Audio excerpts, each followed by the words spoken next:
د ډاکټر عبدالله سپین سترګي عبدالله کومه لوبه روانه کړې. ګرانو لیدونکو السلام علیکم. د ولسمشر غني یو ویان شاه حسین مرتضوي په خپله فیسبوک پاڼه او ټویټر کې لیکلی دي چې د اشرف غني د 5 ولایتونو بایومټریک رایې د عبدالله د 10 ولایتونو تر بایومټریک رایو زیاتې دي. شاه حسین مرتضوي د یوازې معلوماتو په نوم دغه پوسټ کړی دی چې لاندې پکې لیکلي دي په کابل، ننګرهار، پروان، دایکندي او جاغوري کې د ولسمشر غني یوازې بایومټریک رایې د ډاکټر عبدالله د 10 ولایتونو د رایې څخه زیاتې دي.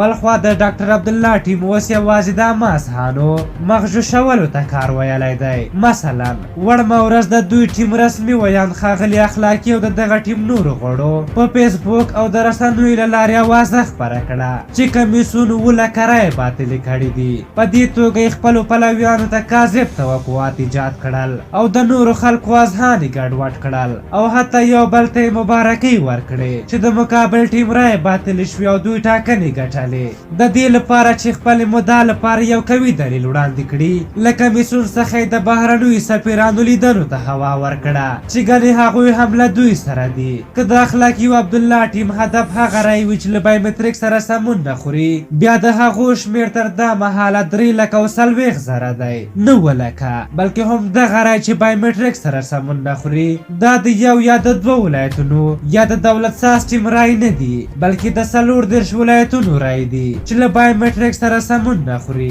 په دې کې د دولت ساز ټیم رایې شته، د عبدالله د ټیم هم شته، د حکمتیار او نورو کاندیدانو هم شته.